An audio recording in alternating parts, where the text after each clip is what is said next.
नमस्कार दोस्तों। मैथ्स के प्रीवियस ईयर क्वेश्चंस के प्रैक्टिस क्लास की सीरीज में आप सभी का स्वागत है।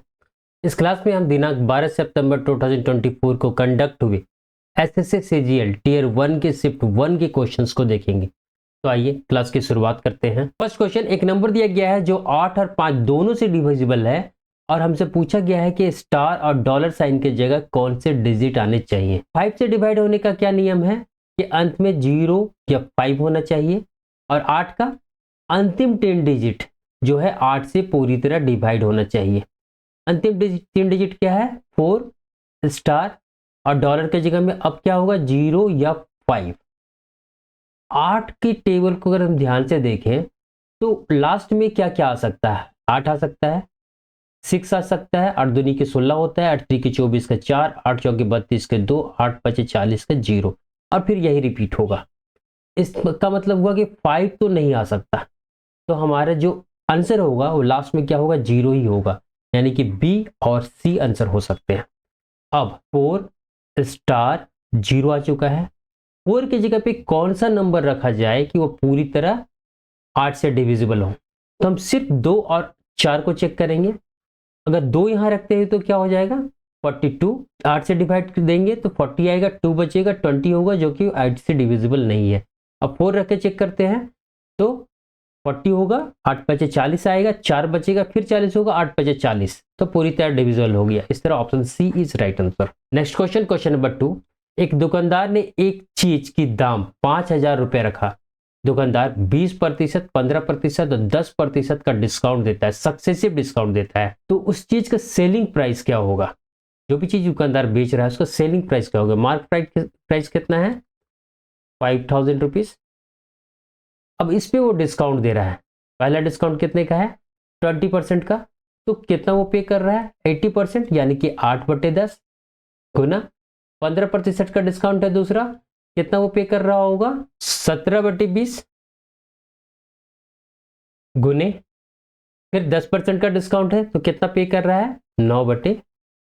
1 0 2 0 3 0, 1 2 3 कट हो गया, 2 से यह 8 टाइम में कट हो गया। अब जो भी हमारा आंसर होगा 9 से डिविजिबल है। ये तो 9 से डिविजिबल दिख रहा है, ये 9 से डिविजिबल है क्या? ये कट जाएगा तो ये 5 बच गया, नहीं है। यह भी 9 से डिविजिबल नहीं है, यह भी 9 से डिविजिबल नहीं है। तो option A is right answer. इतना ही में बिना गुना किए आंसर आ चुका है।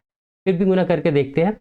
5 चौके 20 हो जाएगा और 17 नवा कितना होता है?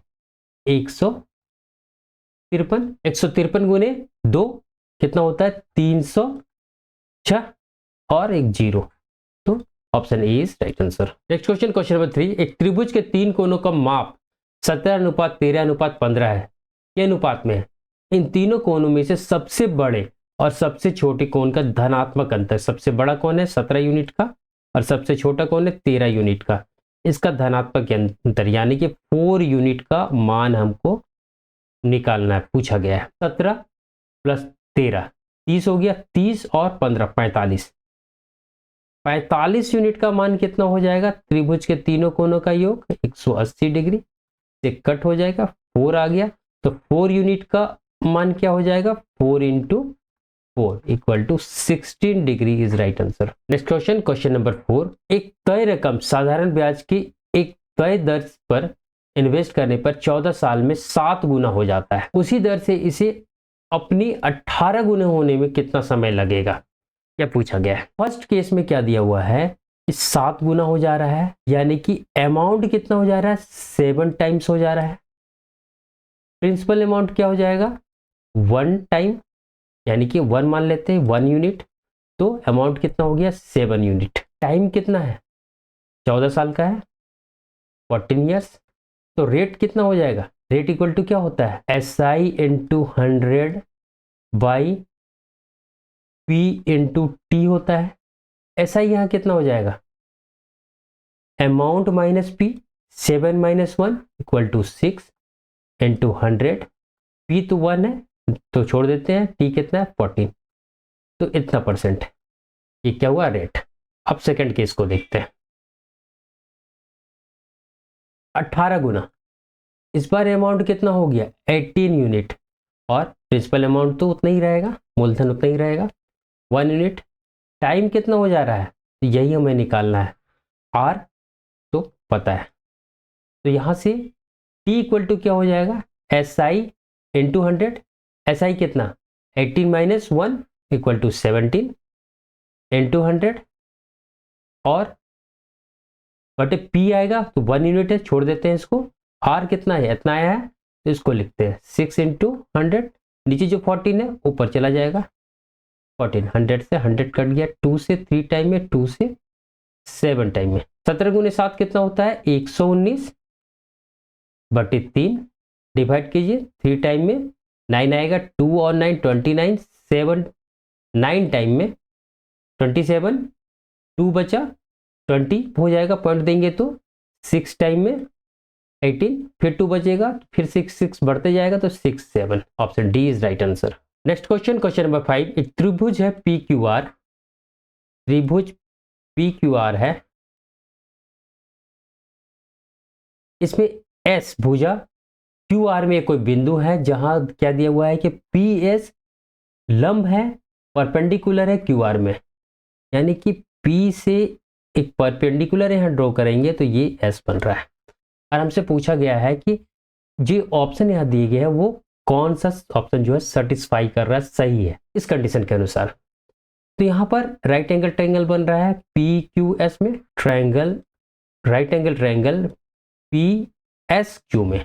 PS का स्क्वायर इक्वल टू क्या हो जाएगा, PQ का स्क्वायर माइनस QS का स्क्वायर, पाइथागोरस परिमेय से।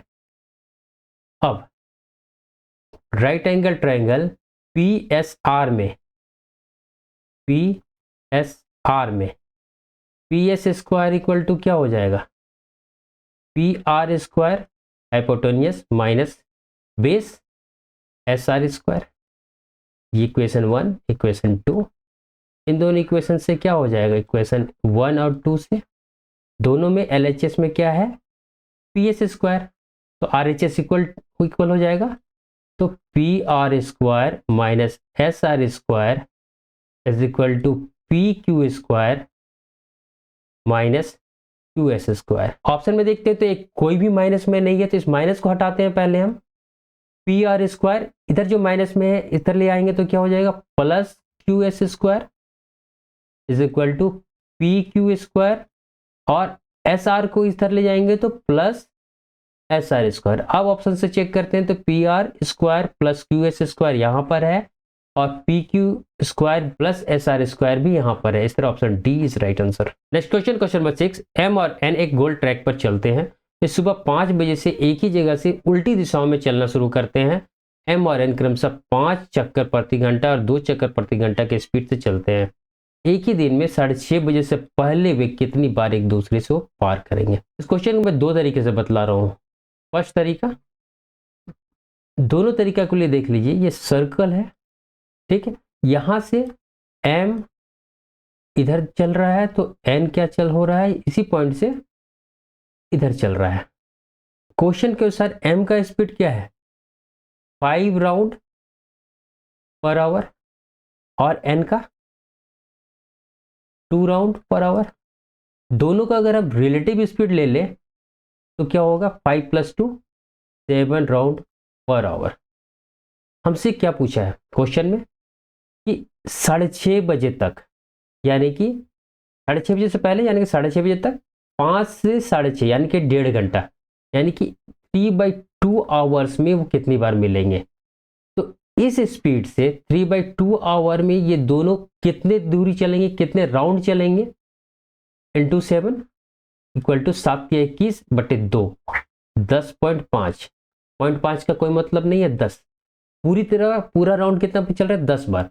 तो ऐसे क्वेश्चंस में क्या होता है कि जब दो व्यक्ति उल्टी दिशा में दौड़ रहे हैं गोल चक्कर में, तो उनका जो रिलेटिव स्पीड होता है उस स्पीड से वो टोटल जितने राउंड लगा रहे हैं उतनी ही बार वो एक दूसरे से मिलते हैं।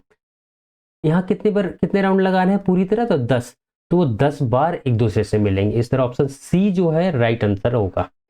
दूसरा तरीका देखिए इसका, इस राउंड ट्रैक का परिधि पेरीमीटर हम 1 यूनिट, आप कुछ भी मान सकते हैं, मैं 1 यूनिट मान के चल रहा हूं।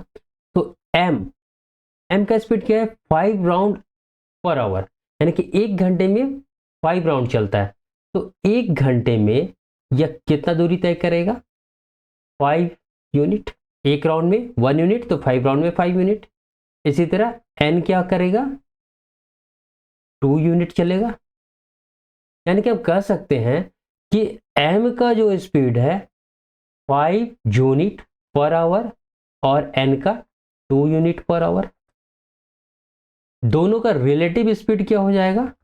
यहां पर 5 + 2 = 7 यूनिट पर आवर। अब देखिए फर्स्ट टाइम एम और एन कितने देर के बाद मिलेंगे वो हमें निकालना है। इस ट्रैक का क्या लेंथ है? 1 यूनिट, और रिलेटिव स्पीड कितना है? 7 यूनिट पर आवर। यानी कि 1/7 आवर में क्या है, ये दोनों पहली बार मिल रहे हैं। अब टोटल कितना समय दिया हुआ है? 5 बजे से लेके 6:30 बजे तक में 3/2 आवर। तो 3/2 आवर्स में कितनी बार मिलेंगे? 3/2। पहली बार इतने आवर में मिल रहे हैं, तो इससे हम क्या करेंगे? इसको डिवाइड कर देंगे। जो टोटल आवर है उसको पहली बार जितने आवर में मिल रहे हैं उसे डिवाइड कर देंगे, = 3/2, और नीचे वाला जो 7 है ऊपर चल जाएगा। 7×21/2 10.5 आएगा। यानी कि 10 बार मिलेंगे वो लोग। अब 0.5 का कोई मतलब नहीं है। इस तरह ऑप्शन सी जो है राइट आंसर होगा। आपको जो तरीका समझ में आया हो उस तरीके से बना लीजिए, उस तरह से इसको समझिए और सॉल्व कीजिए। यदि ये क्वेश्चन समझ में नहीं आ रहा तो इसे रिपीट करके देखें, फिर भी ना समझ में आए तो आप कमेंट करें, मैं इस क्वेश्चन को फिर से बतलाने का कोशिश करूंगा। दोस्तों, यदि आपको यह क्लास समझ में आ रहा हो, पसंद आ रहा हो, आपके फायदे के लिए हो, तो इसे लाइक और सब्सक्राइब भी करते चले। Next question number 7। 2 पाइप ए और बी एक टैंक को क्रमशः 10 मिनट और 20 मिनट में भर सकते हैं, और जो सी है 10 मिनट में खाली कर सकता है। शुरुआत में तीनों पाइप एक साथ खोल दिए जाते हैं, लेकिन टैंक भरने से 2 मिनट पहले सी को बंद कर दिया जाता है। कितने समय में टैंक भर जाएगा? ए, बी, सी, 3 टैंक है। ए 10 मिनट में भर रहा है, बी 20 मिनट में भर रहा है, और सी 30 मिनट में खाली कर रहा है। तीनों का एलसीएम क्या हो गया? 60। तो 60 जो है हम टंकी का कैपेसिटी मानेंगे, तो इनका इफिशिएंसी क्या हो जाएगा? 60/10 6, 60/20 3, 60/30 -2। अब जो भी टैंक है भरा जा रहा है, ये 2 पार्ट में भरा जा रहा है। पहले पार्ट में क्या है? ए प्लस बी प्लस सी तीनों काम कर रहे हैं, और दूसरे पार्ट में क्या है? सी को बंद कर दिया जा रहा है, सिर्फ ए और बी काम कर रहे हैं। ए और बी का एफिशिएंसी क्या है? 6 + 3 9, और ये दोनों कितने देर काम कर रहे हैं? मात्र 2 मिनट, = 18 यूनिट काम कर रहे हैं। तो ए प्लस बी प्लस सी कितने काम कर रहे हैं? 60 माइनस या 18 को माइनस कर देंगे, = 42 यूनिट। अब इन तीनों का इफिशिएंसी कितना है? तो इन तीनों को जोड़ेंगे, तो 6 + 3 9, 9 से 2 माइनस करेंगे 7 इन तीनों का एफिशिएंसी है। तो 42/7 = 6 आवर, जो 6 मिनट जो है ये तीनों काम कर रहे हैं। यहाँ 6 मिनट काम हो रहा है, और क्वेश्चन के अनुसार ये दोनों जो है ए प्लस बी 2 मिनट काम कर रहे हैं, तो 6 + 2 = 8 मिनट टोटल काम हो रहा है। Next question number 8। यहाँ एक पाई चार्ट दिया गया है जिसमें सफल स्टार्टअप की संख्या को दिखाया गया है। अगर सफल स्टार्टअप की कुल संख्या 2910 है, तो शिक्षा और कृषि, एजुकेशन और एग्रीकल्चर सेक्टर में हमको स्टार्टअप की संख्या पता करना है। टोटल स्टार्टअप कितना दिया हुआ है? सफल स्टार्टअप 2910, एजुकेशन में कितना है? 24, और एग्रीकल्चर में कितना है? 12। इन दोनों को ऐड करेंगे, कितना आ गया? 36%। यही हमें निकालना है, इसका 36%। 0 से 0 कट हो जाएगा, पॉइंट में आएगा आंसर। पॉइंट को नजरअंदाज करना है, यहाँ लिखा हुआ है, ठीक है। मल्टीप्लाई करते हैं, 6 × 1 = 6, 6 × 9 = 54, और 3 × 1 = 3, 54 और 3 57 का 7, 5 6 5 कैरी हुआ है, 6 × 2 = 12 और 5 17, 17 और 9 × 3 = 27, 27 और 17 44। 4 लिखे, 4 कैरी हुआ, 3 2 जा 6 और 4 10, 1047.10 के लिए क्या आ जाएगा, पॉइंट यहाँ पर आ जाएगा, 47 is right answer, option D is right answer. Next question, question number 9, P Q R की इनकम जो है 10:12:9 के अनुपात में है, उनके खर्च का अनुपात 12:15:8 है। अगर क्यू की इनकम 25, क्यू जो है अपने इनकम का 25% बचाता है, तो पी क्यू आर का सेविंग का अनुपात पूछा गया है। पी क्यू आर इनका जो है इनकम का अनुपात कितना दिया हुआ है, 10:12:9, और एक्सपेंडिचर का अनुपात कितना दिया हुआ है, 12:15:8। आप चाहें तो x मान के बना सकते हैं कि इसका इनकम 10x हो जाएगा, पी का क्यू का 12x, इसका 9x, और फिर एक्सपेंडिचर 12y 15y 8y, फिर माइनस करेंगे और इसका 25% लेंगे, 12x का इक्वल टू करेंगे, x का वैल्यू निकालेंगे, y का वैल्यू निकालेंगे, और फिर देखेंगे। मैं दूसरे तरीके से बतला रहा हूँ, रेशियो मेथड से। क्यू अपने इनकम का कितना बचा रहा है, 25% बचा रहा है। क्यू का इनकम अगर 100 है और 25% बचा रहा है, तो एक्सपेंडिचर कितना हो जाएगा, 100 - 25 equal to 100/75 is equal to 4:3। अब देखिए यहाँ पर क्यू का इनकम कितना है, 12 यूनिट, और एक्सपेंडिचर कितना है, 15। तो 12/15 क्या 4:3 आ रहा है, 3 से कटेगा 4, 3 से कटेगा 5 बार में, तो 4:5 आया। तो इतना तो नहीं आया, हमें क्या करना है, इस तरह यहाँ मल्टीप्लाई करना है इन दोनों को, इन दोनों रेशियो को, कि यहाँ 4:3 आना चाहिए। कितना आना चाहिए, 4:3। इससे पहले क्या करना पड़ेगा, हमको इन दोनों को बराबर करना पड़ेगा।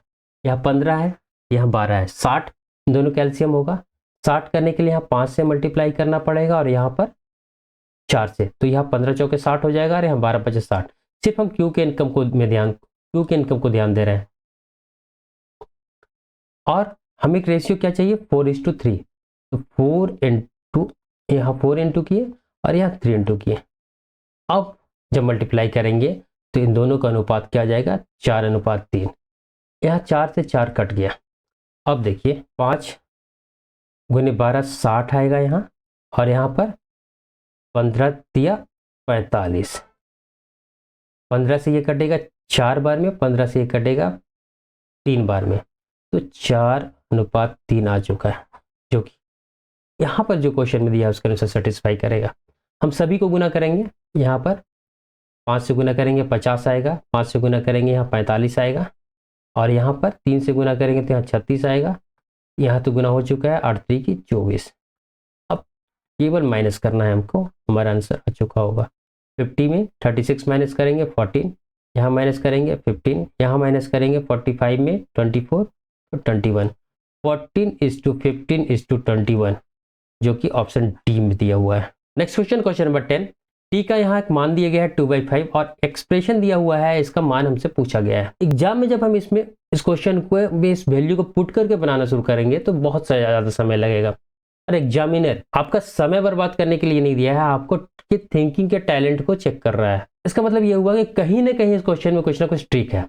और वो ट्रिक क्या है, इस क्वेश्चन को देखते के साथ हमें क्या ये लग रहा है कि ये a³ + b³ + 3ab, a + b में कहीं ना कहीं बेस्ट है क्वेश्चन है, इक्वल टू क्या होता है, a + b का होल क्यूब।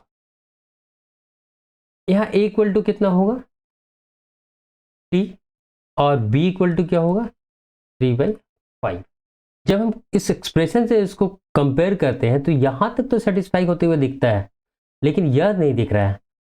लेकिन जब हम यहाँ ध्यान से देखेंगे यार, इसका वैल्यू पुट करेंगे, a equal to t, t equal to 2/5 plus b equal to कितना है 3/5, दोनों में नीचे 5 है, ऊपर ऐड करेंगे तो 2 + 3 5 आ जाएगा, नीचे भी 5 आ जाएगा, कट होके 1 आ जाएगा। और इसका वैल्यू जब 1 आया तो हम इसको इग्नोर कर सकते हैं। अब यहां पर देखते हैं, a इक्वल टू t, तो t का क्यूब, b इक्वल टू 3/5, तो 3/5 का cube, plus 3, a equal to t और b equal to 3/5 is equal to t का पावर क्यूब प्लस 3/5 का क्यूब प्लस 3 इंटू 3 9t/5 और यही एक्सप्रेशन में दिया हुआ है। तो ये इक्वल टू कितना हो गया a प्लस बी का होल क्यूब और a प्लस बी का होल क्यूब मतलब a plus b equal to हम 1 यहाँ पर ज्ञात कर चुके हैं तो 1 का क्यूब यानी कि 1 is right answer. Next question, question number 11। 12 नंबरों का एवरेज 48 है, पहले 5 नंबरों का एवरेज 45 और अगले 4 का 52 है। अगर 10वीं संख्या 11वीं संख्या से 10 कम है और 12वीं से 5 ज्यादा तो 11वीं और 12वीं संख्याओं का एवरेज क्या होगा।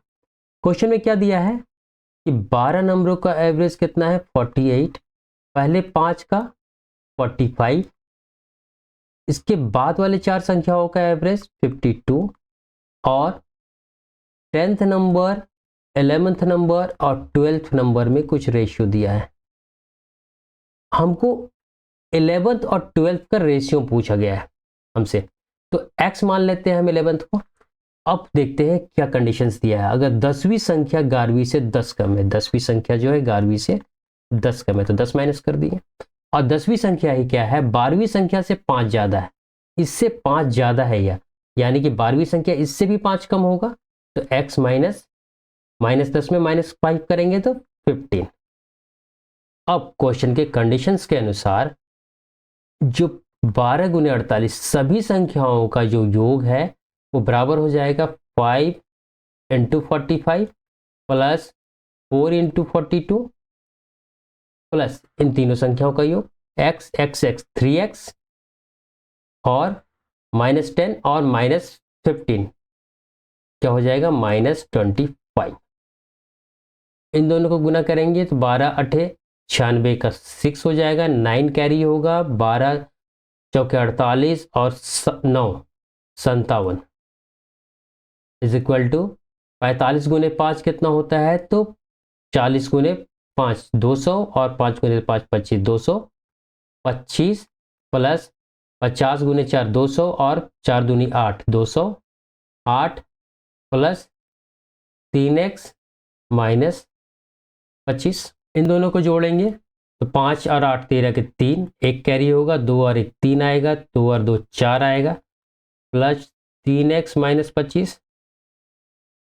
ये इधर जाके माइनस हो जाएगा तो 6 से 3 माइनस होगा 3 आएगा, 7 से 3 माइनस होगा 4 आएगा और 5 से 4 माइनस होगा 1 आएगा is equal to 3x minus 25। यहाँ से 3x इक्वल टू कितना हो जाएगा, ये जाएगा इधर तो 143 प्लस 20 163 प्लस 5 168, 3 से 1 कट हो जाएगा 5 टाइम में और 1 कैरी हुआ 18 आया 6 टाइम में, यानी कि x का मान कितना आ गया 56।